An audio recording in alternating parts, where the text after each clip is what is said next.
Love gospel వీక్షకులందరికీ సర్వశుభాలు తెలియజేస్తూ ఉన్నాం. మతం మారితే పాపమా, మారకపోతే పాపమా? ఎస్సీలు బీసీసీ సర్టిఫికెట్ ఖచ్చితంగా తీసుకోవాలా? అప్పుడే పరలోకం వస్తుందా? ఎందుకు ఈ ఉద్యమాలు? క్రైస్తవులు ఎందుకు రోడ్ల మీదకు వస్తున్నారు? ఎందుకు ర్యాలీలు చేస్తున్నారు? క్రైస్తవులంతా తెలుసుకోవాల్సిన ప్రాముఖ్యమైన అంశం ఇది. నేటి పాస్టర్లు దీన్ని తప్పుదారి పట్టిస్తున్నారు, తప్పుగా చిత్రీకరిస్తున్నారు. విషయం అంతా పూర్తిగా చూడండి. పూర్తి వీడియో చూసిన తర్వాత అప్పుడు మీ కమెంట్స్ తెలియచేయండి. ముఖ్యంగా ఒక్క విషయాన్ని నేను ముందు చెప్తాను. ఎస్సీ మతం మారితే రిజర్వేషన్ కోల్పోరు, మతం మారినా కులం మారదు అని సుప్రీంకోర్టు తీర్పునిచ్చింది. మద్రాసు కోర్టు 2013 కేసులో చర్చికి వెళ్ళినంత మాత్రాన ఎస్సీ ప్రయోజనాలు తిరస్కరించకూడదు అని చెప్పి ఒక తీర్పునిచ్చింది. 2016లో సుప్రీంకోర్టే ఒక వ్యక్తి తమకు నచ్చిన మతాన్ని తీసుకోవచ్చు అని, అతని కులం మారదు అని చెప్పి తీర్పునిచ్చింది. ఇలా కొన్ని తీర్పులు మనం తరచూ వింటూ ఉంటాం కదా. ఇలాంటివి వస్తే మాత్రం తెగ షేర్లు చేస్తారు, ఆనందపడిపోతారు, వైరల్ చేసేస్తారు. కానీ ఇలాంటి కేసెసే వ్యతిరేకంగా కూడా వచ్చిన కేసెస్ ఉన్నాయని మీకు తెలుసా? కానీ కొన్ని సందర్భాలను బట్టి, కొన్ని కేసెస్ని బట్టి ఇలాంటి తీర్పులు ఇచ్చారు. నిజానికి అలాంటి రిలీజియన్ ఫ్రీడమ్ ఇండియాలో ఉందా? నిజానికి నేడు అలాంటి ఫ్రీడమ్ ఉందంటారా? నేటికి కూడా మతం మారినా ఎఫెక్ట్ ఏమీ ఉండదంటారా? ఎఫెక్ట్ ఏమీ లేకుండా ఉందా? ఇలాంటివి షేర్ చేసుకోవడానికి తాత్కాలిక ఆనందాలు మాత్రమే ఇవి. కానీ అసలు విషయం ఒకటి ఉంది, అది తెలుసుకోలేకపోతున్నారు. ఖచ్చితంగా ముందు అది తెలుసుకోవాలి. స్వేచ్ఛ ఉంది అనుకుంటారు, ఇంకా అంటరానితనం, వెలివేతులు, చిన్న చూపులు తగ్గి లేదు, స్వాతంత్రం ఉంది అనుకుంటారు. మాట్లాడడానికి, నచ్చిన మతం నమ్ముకోవడానికి, ప్రకటించుకోవడానికి కూడా లేదు. వివక్షత ఇంకా మారలేదు. ఒక ఓసీ వర్గం వారు మతం మారితే మళ్ళీ ఓసీగానే చలామణి అవుతున్నారు. బీసీ వర్గం వారు మతం మారితే మళ్ళీ బీసీనే. ఎస్టీ వర్గం వారు మరలా మతం మారినా కూడా వాళ్ళు గిరిజనులే. కానీ ఎస్సీ వర్గం వారు మాత్రం మతం మారితే మాత్రం బీసీసీలోకి రావాలి, అది రూలు. వారికి లేనిది బీసీసీ అనేది ఎస్సీలకే ఎందుకు వీరికి మాత్రమే? ఎందుకు ఈ అన్యాయం? ఓసీకి, బీసీకి, ఎస్టీకి లేని రూలు ఎస్సీకే ఎందుకుంది? అది అన్యాయం కాదా? బలవంతంగా రుద్దటం కాదా? అది రాజకీయ బానిసత్వం చేయడం కాదంటారా?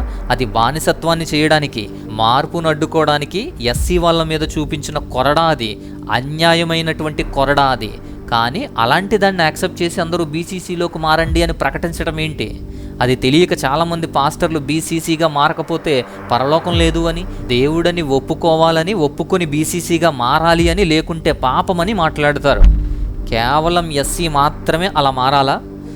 ఓసీ కానీ, బీసీ కానీ, ఎస్టీలు కానీ మారకపోయినా పర్లేదా? దేవుడు ఎస్సీలకు మాత్రమే పరలోకాన్ని తిరస్కరిస్తాడా? బీసీసీగా మారిన వాళ్ళకే పరలోకాన్ని ఇస్తాడా? కులం, మతం ఆధారంగా దేవుడు రక్షణ అనేది ఇవ్వడు, పరలోకం అనేది నిర్ణయించబడదు. ఓసీ, బీసీ, ఎస్టీలకు మతం మారితే బీసీసీ లాంటిది ఎందుకు లేదు? ఎందుకు వాళ్ళకి ఇలాంటివి ఏమీ లేవు? వాళ్ళెందుకు మారక్కర్లొద్దు? అదే నీకు అర్థం కావాలి. మొదట 1950 నుండి సుమారు 74 సంవత్సరాలుగా ఎస్సీలకు జరుగుతున్న అన్యాయం ఇది. ఓసీ కానీ, బీసీ కానీ, ఎస్టీలు కానీ విరోధులు కాదు. అన్యాయం చేసేది వాళ్ళు కూడా కాదు. వారిని ప్రక్కన పెట్టి ఎస్సీలు మతం మారితేనే ఎందుకు ఈ కుట్ర జరుగుతుంది, ఎందుకు ఈ చట్టాలన్నీ కూడా మీ మీద రుద్దుతున్నారు అని ఆలోచించారా? నేనేమీ ఎస్సీ కాదు, ఎస్సీల గురించి మాట్లాడడానికి ఏమీ రాలేదు, కుల వ్యవస్థ గురించి మాట్లాడేటువంటి సందర్భము కాదు. కానీ క్రైస్తవుల గురించి మాట్లాడుతున్నాను, క్రైస్తవుల న్యాయమైనటువంటి పోరాటాల గురించి మాట్లాడుతున్నాను. నేటికి కూడా క్రైస్తవులందరికీ ఈ సర్టిఫికెట్లో హిందూ అని కొనసాగుతుంది అంటే కారణం ఏంటి?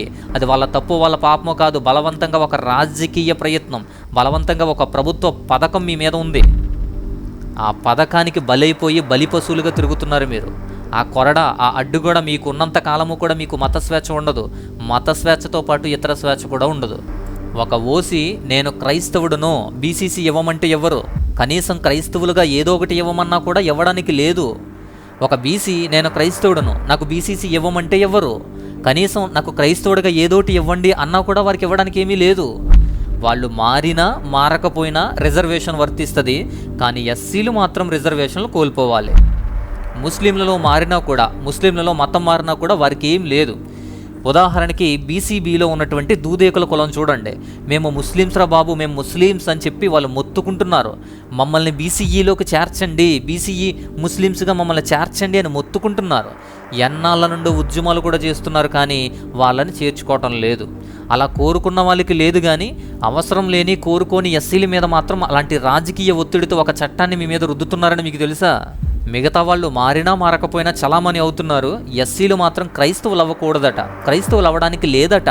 క్రైస్తవులు అవ్వాల్సి వస్తే బీసీసీగా తీసుకోవాల్సిందే, లేదంటే వాళ్ళకి రూల్స్ వర్తిస్తాయి, రిజర్వేషన్లు తొలగిస్తారు, కేసులు పెట్టేటువంటి అవకాశం కూడా ఉండదు. వారికే ఆ రిస్ట్రిక్షన్స్ ఎందుకు? వారికే రిస్ట్రిక్షన్స్, రిజర్వేషన్స్లో మినహాయింపులు, వారికే బీసీసీ ఎందుకు? ఇదే కదా అన్యాయం అంటే. అన్యాయం గురించి పోరాడకుండా అది తప్పు, ఎవరికి లేనిది మాకేంటి అని ప్రశ్నించకుండా మాకెందుకు అని కూర్చుని బీసీసీగా మారకపోతే పరలోకం లేదు అంటే అర్థమేముంది? బహిరంగంగా చట్టబద్ధంగా ఎస్సీలకు మాత్రమేనా? దేవుణ్ణి ఒప్పుకునేది ఎస్సీలు మాత్రమేనా? వారికి మాత్రమే ఒప్పుకోవాలని చెప్పి మిగతా వాళ్ళని మినహాయించారా దేవుడు? అందరికీ మత స్వేచ్ఛ ఉంది, ఎస్సీలకు మాత్రం లేదు. ఎస్సీలకు మత స్వేచ్ఛ ఎందుకు లేదు? అది మాత్రం ప్రశ్నించడం లేదు. దానికి అసలు కారణం ఏంటి అంటే షెడ్యూల్డ్ ప్రెసిడెంటియల్ ఆర్డర్ అని ఒకటి ఉంది, 1950 షెడ్యూల్ కాస్ట్ ప్రెసిడెంటియల్ ఆర్డర్. ఈ ఆర్డర్ ద్వారా ఎస్సీలకు స్వేచ్ఛను తొలగించేశారు, ఎస్సీల స్వేచ్ఛకు అడ్డు కూడా కట్టేశారు. ఇదొక్కటి ఉంది అని మీలో కూడా ఎవరికీ తెలియదు. ఎస్సీల్లో కూడా చాలామందికి ఇలాంటి ఆర్డర్ ఒకటి ఉంది మీ మీద అని చెప్పి ఎవరికీ తెలియదు. ఉన్నా పట్టించుకోరు, దాని గురించి తెలిసినా మాట్లాడరు, దాని గురించి అడగరు. అసలు ఎలక్షన్స్ వస్తుంటే ఒక్కొక్క కేటగిరీకి, ఒక్కొక్క కులానికి, లేదా ఒక్కొక్క ఆర్గనైజేషన్స్కి, లేదా ఒక్కొక్క విలేజ్కి కొన్ని ప్రతిపాదనలు ఉంటాయి, కొన్ని డిమాండ్స్ ఉంటాయి. అలాంటి డిమాండ్స్తో వాళ్ళు నగ్గించుకునే ప్రయత్నం చేస్తారు. ఎమ్మెల్యేల దగ్గర, ఎంపీల దగ్గర, లేదా వాళ్ళ నాయకుల దగ్గర అలాంటి డిమాండ్స్ ఉంటాయి. కానీ వీళ్లలో ఈ ఒక్క డిమాండ్ గురించి అడిగితే ఈ పాటికి ఎప్పుడో వచ్చి ఉండేది. కానీ ఎవరు దీని గురించి పట్టించుకోకపోవడం వల్లే ఇలా ఉంది, ఎవరు దీని గురించి మాట్లాడకపోవడం వల్లే ఇలా ఉంది, ఎవరు దీని ఒక డిమాండ్గా కోరడకపోవడం వల్లే ఇలా ఉంది. అణగారిన వర్గాల నుండి సపోర్ట్ ఏమీ లేకుండా చదువుకుని ఉద్యోగం సాధించి ఉపాధి అవకాశాల కోసం కష్టపడి ఉద్యోగాన్ని సాధిస్తే మళ్ళీ మతం అనేటువంటి అడ్డుగోడతో ఆ ఉద్యోగాలను తొలగించేస్తున్నారు. ప్రమోషన్లో అలాంటి ఆంక్షలు విధిస్తున్నారు, ప్రమోషన్ లేకుండా చేస్తున్నారు. ఆ ఉద్యోగాల్లో కానీ, పనిపాట్లలో కానీ, వారి యొక్క బ్రతుకుల్లో కానీ ఆంక్షలు చూపిస్తున్నారు. ఎంత దారుణమైన విషయం ఇది! అదే ఒక బీసీ కానీ, ఒక ఓసీ కానీ, లేదా ఇతర కాస్టులు కానీ, ఒక ఎస్టీ కానీ ఎవరైనా ఉద్యోగం సాధించిన తర్వాత మతం మారినా వాళ్ళకి ఏం ఎఫెక్ట్ లేదు. కానీ ఎస్సీలకు మాత్రం ఎందుకు ఇంత వ్యతిరేకత ఉంది? ఎందుకు ఈ చట్టం అడ్డుగా ఉంది?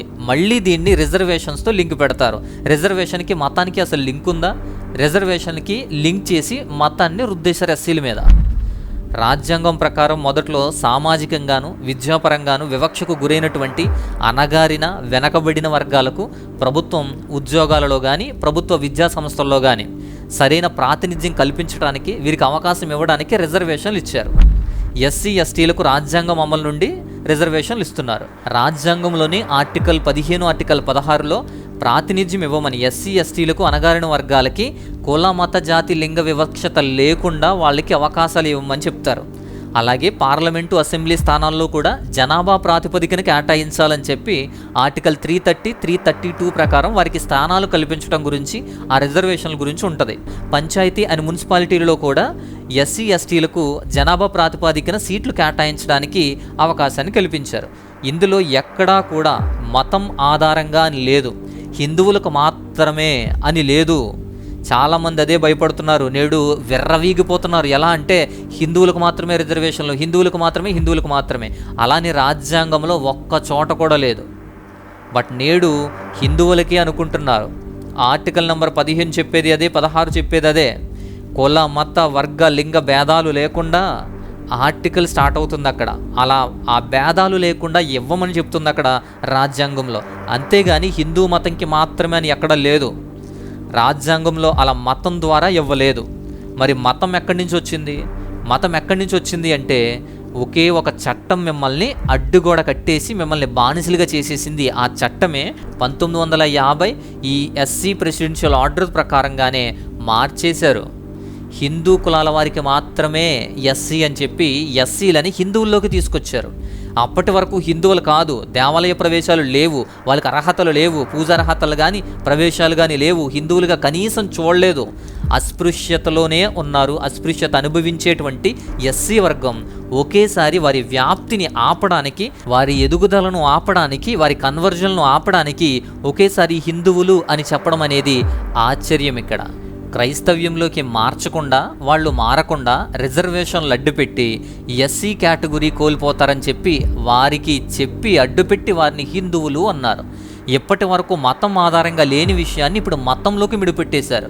పోనీ ఎస్సీలకు మతంతో ముడిపెట్టారు సరే, మిగతా వాళ్ళకి లేదు ఈ నియమం. మిగతా వాళ్లకు మత నియమం అనేది ఎందులోనూ లేదు, కేవలం ఎస్సీలకు మాత్రమే ఉంది. ఆ విషయాన్ని ఎప్పుడూ గమనించట్లేదు, ఎప్పుడూ యూనిటీగా ప్రశ్నించడం లేదు. అదే ఈ 1950 ప్రెసిడెన్షియల్ ఆర్డర్. ఇప్పుడు ఎస్సీలు మతం మారితే ఎస్సీలు కాదు, బీసీసీలు అయిపోతున్నారు. బీసీసీలుగా చేయాల్సిందే. ఎస్సీలుగా ఉంటే 15% రిజర్వేషన్లు ఉంటాయి. బీసీసీలోకి మారితే కేవలం 1% రిజర్వేషన్లు మాత్రమే ఉంటాయి. అది వీరి ఆయుధం. కాబట్టి రిజర్వేషన్ల కోసమైనా లేదా హిందువులుగా చలామణి అవుతున్నారు కాబట్టి వారికి ఇప్పటి వరకు లేని ఒక హోదాని కల్పించడాన్ని బట్టి వాళ్ళు ఇంకా కన్వర్జెన్స్ చేసుకోకుండా ఉంటారని ఇలాంటి ఒక కొరడాని, ఒక చట్టాన్ని మీ మీద రుద్దుతున్నారు. ఆ 1950 ఎగ్జిక్యూటివ్ ఆర్డర్తోనే ఎస్సీల మీద కొరడా పెట్టి వారికి అడ్డు కూడా కట్టేశారు. ఇలాంటిది ఇంకో క్యాస్ట్కి లేదు. మరి ఎస్సీల పతనానికి, ఎస్సీల స్వేచ్ఛకు మూల కారణమే ఈ 1950 ప్రెసిడెన్షియల్ ఆర్డర్. కులం ఏదైనా, ఈ ఎస్సీ వాళ్ళైనా సరే, కులం సామాజిక వాస్తవం, మతం అనేది ఆత్మీయ విశ్వాసం. రెండూ కూడా వేరు. ఎవ్వరు చెప్పినా కులం మతం రెండూ వేరు.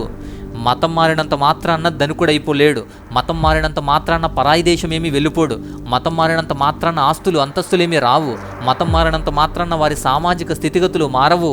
వారి మతం మారితే కులం ఎందుకు మారిపోతుంది?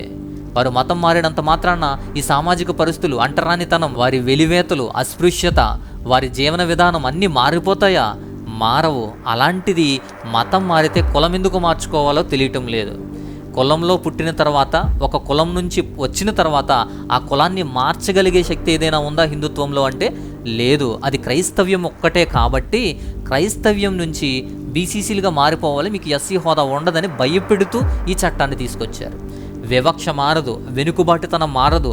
ప్రతి గ్రామంలోనూ చూడండి, పాలించేది ఎవడు, శాసించేది ఎవడు? వీళ్ళు ఎక్కడుంటున్నారు? ఈ ఎస్సీలు ఎక్కడుంటున్నారు? ఊరికి దూరంగా, ఊరు చివర కాలనీల్లో బ్రతుకుతారు వీళ్ళు. రోడ్లు ఉండవు, డ్రైన్లు సరిగ్గా ఉండవు, సరైన నివాసం ఉండదు, సరైన జీవన విధానం ఉండదు. ఆ ఏది అందుకోలేక ఎప్పటికీ కూడా అలానే ఊరు చివరే బ్రతుకుతున్నారు. ఎప్పటికీ కూడా ఉన్నత వర్గాల కింద అణగారిన వర్గంగానే బ్రతుకుతున్నారు. ఎక్కడైనా ఎప్పుడైనా సరే, చదువుకున్నా చదువుకోకపోయినా ఇంకా వారి బానిసత్వంలోనే బ్రతుకుతున్నారు అనేది ఖచ్చితంగా నిజం. అలాంటి బ్రతుకులు బ్రతుకుతున్న వారి మార్పును కోరుకోలేరు. అలాంటి అందుకోలేని వారి మార్పును కోరుకోరు. వారు మారాలని ఏనాడైనా అనుకున్నారా? కానీ మతం మారితే మాత్రం అడ్డుపడతారు. వారు చదువుకుంటే వార్చరు, ఉద్యోగం సాధించినా వార్చరు, రిజర్వేషన్లు అని వంకలు పెడతారు. మళ్ళీ వారి మంచి మార్పు కోరుకోరు కానీ, వారి మార్పు కోసం, మంచి కోసం ఏమీ అనరు కానీ మతం మార్పు మీద మాత్రం పడిపోతారు. మతం మారితే మాత్రం మీద పడిపోతారు. ఎందుకలా? అసలు మతం మారిందే రక్షకుణ్ణి, సత్యాన్ని, దేవుణ్ణి తెలుసుకుని మారతారు. అది ప్రక్కన పెడితే ఆ మతం నుంచి వారు మారిపోయిందే ఆ హిందూ మత దురాచారాలు, ఒంటరానితనం, నీచ స్థితిని బట్టే కదా. మళ్ళీ రిజర్వేషన్లతో హిందూ మతానికి కట్టుబడేస్తున్నారు. సో ఇది 1950 SC presidential order, scheduled caste presidential order అంటే ఇది. ఈ 1950 ఆర్డర్ వల్లే మీకు ఇదంతా జరుగుతుంది, అన్యాయం జరుగుతుంది. రాజకీయ పార్టీల చేతిలో దగాపడి, మోసపోయి అన్యాయానికి గురైపోతున్నారని ముందు తెలుసుకోండి. ఒక క్రైస్తవుడిగా ముందది తెలుసుకోవాలి. అది తెలియకే మోసపోతున్నారు, మోసపోయి మాయలో పడిపోతున్నారు. రాజకీయాన్ని మీ గుండానే తిప్పుతున్నారని మీకే తెలియటం లేదు. దేవుడు మారమన్నాడు అని, పరలోకం రావాలి అని, దేవుడిని ఒప్పుకోవాలి అని బీసీసీలోకి మారిపోయినా కానీ, బీసీసీ అని సర్టిఫికెట్ తెచ్చుకున్నా కానీ నిన్ను ఎలా చూస్తారు? మళ్ళీ అదే ఎస్సీ వాడిగానే చూస్తాడు, అనగానే మనకు వర్గంగానే చూస్తారు. నిన్ను ఇంకా తక్కువగానే చూస్తాడు తప్ప నీకేమీ ఉన్నత వర్గంలో చేర్చుకోరు. నీకేమి ఆస్తులు అంతస్తులు వచ్చేవి కదా, నీకు పవరు, ప్రఖ్యాతులు, రాజకీయ లబ్ధి ఏమి వచ్చేది కదా.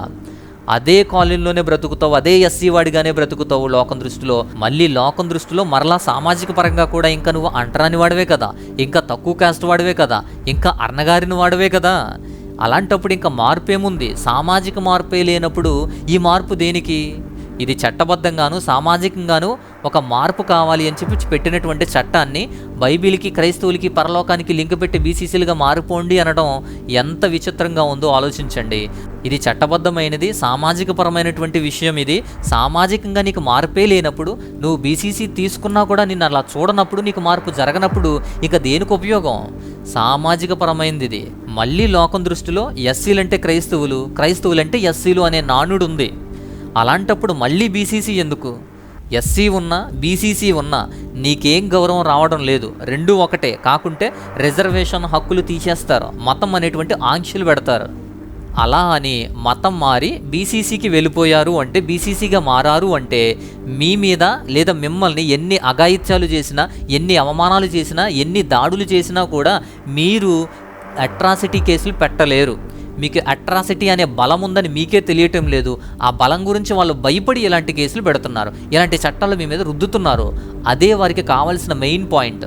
ఇంకా అణగారిన వారి మీద వారిని ప్రొటెక్ట్ చేసేటువంటి అట్రాసిటీ చట్టం లేదు అంటే వారికి ఇంకా భయం లేదు.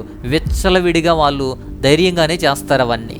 మీ బ్రతుకులు ఎలాగూ మారలేదు, ఆ చట్టపరమైన ప్రొటెక్షన్ కూడా, అట్రాసిటీ ప్రొటెక్షన్ కూడా ఉండదు. విద్యలో కానీ, ఉన్నత విద్యలో కానీ, ఉద్యోగంలో కానీ కేవలం 1% మాత్రమే పరిమితం అయిపోవాలి. కాబట్టి అది చాలా కష్టం. ఇంకా నియోజకవర్గ స్థానాలు కానీ, నామినేటెడ్ పోస్టులు కానీ, అధికారాలు కానీ అసలే ఉండవు బీసీసీలో. సో బీసీసీగా మారినా కూడా అన్యాయమే, అణిచివేతే ఉంది. అలా అని మారవద్దు అనటం లేదు. ఇప్పుడు ఎస్సీలు బీసీసీలుగా మారాలా వద్దా అనేది ఇక్కడ టాపిక్ కాదు. మారమని చెప్పటం లేదు, మారవద్దు అని చెప్పటం లేదు. కానీ ఎవరికీ లేని అన్యాయమైన అక్రమ చట్టాన్ని మీ మీద ఎందుకు రుద్దాలి? అది ఇంకా కొనసాగితే మీ బ్రతుకులు అంతే, నెక్స్ట్ జనరేషన్ కూడా అంతే. ముందు అది రద్దు కావాలి. అది రద్దు కావాలంటే ముందు మీకు తెలియాలి, మీకు తెలిసి మీరు అడగాలి, మీరు దాన్ని డిమాండ్ చేయాలి. ఎస్సీలు క్రైస్తవులు అయితే క్యాస్ట్ ఎలా మారుతుంది? ఎస్సీలుగానే కులం ఉంటుంది. అది రద్దయితేనే, ఆ చట్టం రద్దయితే బీసీసీలోకి మారడం మారకపోవడం అనేది అసలు ఉండనే ఉండదు కాన్సెప్ట్. అది అర్థం కావాలి ఫస్ట్. బీసీసీలో నియోజకవర్గ స్థానాలు ఇస్తారా? నామినేటెడ్ పదవులు ఇస్తారా? ఏమీ ఇవ్వరు. ఎస్సీలకు ఇచ్చారు కాబట్టి వీళ్ళకి అక్కర్లేదు అంటారు. మైనారిటీ కోటాలో ఉన్నా సరే క్రైస్తవులకి ఏమైనా వస్తాయా అంటే ముస్లిమ్స్కి ఇస్తారు జనాభా ఉందని. మరి క్రైస్తవులకు అధికారాలు, స్థానాలు, సీట్లు ఏవి? క్రైస్తవులకు ఎవరా? క్రైస్తవులకు ఎవరు మరి అడిగేది? క్రైస్తవుల కోసం ఎవరు పోరాడేది? ఏమీ లేదు. అందుకే కదా నేడు క్రైస్తవులు అంటే లోకువ, క్రైస్తవులు అంటే చులకన, క్రైస్తవులు అంటే శత్రుత్వం, ఏమి చేసినా మాట్లాడరు, అడిగేవారు లేరు మీకు. మిమ్మల్ని అనగదొక్కేటువంటి ఇలాంటి 1950 ఆర్డర్లు అందుకే 74 సంవత్సరాలుగా ఇంకా అనగదొక్కుతూనే ఉన్నారు. నీ గురించి ఎవరు అడగరు, నీ గురించి ఎవరు అడిగేవారు లేరు. అందుకే మీకోసం మీరే అడగాలి, మీరే గలమెత్తాలి. ఎవరు అడక్క 74 ఏళ్ళు వెనక్కి వెళ్ళిపోతున్నారు. మీలానే మీ నెక్స్ట్ జనరేషన్ కూడా ఉంటుంది అడక్కపోతే. ఇది విరుద్ధంగా, అన్యాయంగా ఎస్సీలకు తగిలించేశారు. 1950 ఎస్సీ ప్రెసిడెన్షియల్ ఆర్డర్ రద్దవ్వాలి. అప్పుడే మీకు స్వేచ్ఛ, అప్పుడే మీకు చట్టాలు వర్తిస్తాయి, అప్పుడే మీకు రాజకీయమైన న్యాయం జరుగుతుంది, సామాజికపరమైన చట్టబద్ధమైన న్యాయం మీకు జరుగుతుంది. రాజకీయ నాయకులు మీ వెంట ఉంటారో మీ వెంటే రాజకీయం జరుగుద్ది. అప్పుడు ఇంకా హిందువులుగానే మిగిలిపోయినా, మార్చుకోలేకపోయిన క్రైస్తవులందరూ ఈ క్రైస్తవులతో కలిసి బలమైన శక్తిగా ఉంటారు. అదే వారి భయం కాబట్టే 1950 ఆర్డర్ తీయటం లేదు. అది వారికి భయంగా ఉంది. నేడు అనేక దుర్మార్గాలు, దాడులు, చర్చిలు కూల్చివేతలు, అపహాస్యాలు, దైవదోషణలు ఎన్ని జరుగుతున్నా అడిగే నాదుడు లేడు. చట్టసభల్లో పట్టించుకోవడం లేదు. చట్టసభల్లో ప్రశ్నించేవాడు ఒక్కడూ కూడా లేడు. ఆ పరిస్థితి మారాలంటే ఈ ఆర్డర్ రద్దు కావాలి. అన్యాయమే ఇది, అక్రమంగా చొప్పించారు కాబట్టే అన్యాయమైన ఈ చట్టాన్ని, అన్యాయమైన 1950 ఆర్డర్ని క్యాన్సిల్ చేయాలని మీరెప్పుడూ గలమెత్తండి. చట్టసభల్లో క్రైస్తవులు గొంతు వినబడినప్పుడే క్రైస్తవులను, సంఘాలను కాపాడుకోగలం అని మీకు తెలియాలి. స్వేచ్ఛగా దేవుడిని విశ్వసించగలం, స్వేచ్ఛగా దేవుడిని ప్రకటించుకోగలం. అప్పుడే జరుగుతుంది ఇదంతా. ఇంట్లో కూర్చుని రీల్స్ చూస్తూ టైంపాస్ చేస్తుంటే ఇవన్నీ ఎలా జరుగుతాయి? ఎవడు చేస్తాడు నీ కోసం? నిన్ను నువ్వు కాపాడుకోలేని పరిస్థితుల మధ్య ఇంకొకటి నిన్ను ఎలా కాపాడుతాడు వచ్చి? నీలాంటి వారంతా ఐక్యంగా ఒక్కటై ఈ 1950 ఈ షెడ్యూల్ క్యాస్ట్ ప్రెసిడెన్షియల్ ఆర్డర్ని రద్దు చేయమని, ఆ రద్దు కోసం, అందరి మత స్వేచ్ఛ కోసం, రిజర్వేషన్ల కోసం గలమెత్తాలి, న్యాయం కోసం నిలబడాలి. ఇది తెలిసినప్పుడే నువ్వు ఏంటి అని సామాజిక పరంగా నీ క్రైస్తవ్యం, నీ యొక్క పరమత పరిస్థితులు, ఈ మత ఉన్మాదం కానీ, మతోన్మాదులు కానీ, చర్చిల మీద కానీ, సేవకుల మీద కానీ చేసే దాడుల విషయంలో ఈ మత రాజకీయం అంతా కూడా కంట్రోల్ అవుతుంది. మీకు మంచి స్వేచ్ఛ వస్తుంది. మీ విశ్వాసానికి, మీ నమ్మకానికి కూడా అప్పుడు రాజకీయాలు ప్రిఫరెన్స్ ఇస్తారు. అప్పటి వరకు మీరు ఒక వేస్ట్, మీ మీద రాజకీయం చేస్తారు, మిమ్మల్ని రాజకీయానికి వాడుకుంటారు తప్ప మిమ్మల్ని ఎవడో పట్టించుకోడు, మీ భవిష్యత్తును ఎవడో పట్టించుకోడు. కాబట్టి ఈ విషయం మీకు క్లియర్గా, పూర్తిగా మీకు అర్థం కావాలి అని చెప్పే ఈ విషయాన్ని నేను మీకు ముందుకు తీసుకొచ్చాను. 1915 ఆర్డర్ ఉందని కొంతమందికి తెలియదు, 1915 ఆర్డర్ గురించి ప్రశ్నించాలని కొందరికి తెలియదు. కాబట్టి మీ సామాజిక పరమైన, చట్టపరమైనటువంటి హక్కు ఇది. కాబట్టి అన్యాయంగా చొప్పించినటువంటి ఈ పరిస్థితిని మార్చి మీరు స్వేచ్ఛగా బ్రతకడానికి చూసుకోవాలి అని చెప్పి గుర్తు చేస్తున్నాను. సంబంధం ఉన్నా లేకపోయినా ఇది మీకు తెలియచెప్పడానికి మాత్రమే నేను ఈ విషయాన్ని మీకు ప్రకటిస్తున్నాను, ఈ విషయాన్ని మీకు తెలియచేస్తున్నాను. ఇక తెలియచేసిన తర్వాత, ఇది అర్థమైన తర్వాత దీని గురించి ఇంకా తెలుసుకొని ఏం చేస్తారో మీ ఇష్టం. అది మీ వంతు, మీ సామాజిక పరమైనటువంటి విషయం. సో ఈ విషయం అంతా చాలా క్లియర్గా అర్థమైంది అనుకుంటున్నాను. ఈ విషయం కనుక మీకు అర్థమైతే, నచ్చితే ఖచ్చితంగా చాలామందికి మీరు ఇది షేర్ చేయాలి. చాలామందికి ఇది అర్థం కావాలి, చాలామందికి తెలుసుకోవాలి. కాబట్టి లైక్ చేయండి, ఖచ్చితంగా లైక్ చేయండి. అలాగే ఇతరులందరికీ కూడా, మీకు తెలిసిన వారందరికీ కూడా షేర్ చేయండి. సో ఇది విషయం. ఇది 1915 SC ప్రెసిడెన్షియల్ ఆర్డర్ అనేది మీ మీద అన్యాయంగా, అక్రమంగా రుద్ది వారు మీ మీద రాజకీయం చేస్తున్నారు, మిమ్మల్ని కంట్రోల్ చేస్తున్నారు, మీకు స్వేచ్ఛ లేకుండా చేస్తున్నారు. మరొక అద్భుతమైనటువంటి అంశం ద్వారా, మరొక వీడియో ద్వారా నేను మరలా వస్తాను. అంతవరకు దేవుని యొక్క కృప కాపుదల మీకు తోడై ఉండి బలపరుచునుగాక. ఆమెన్.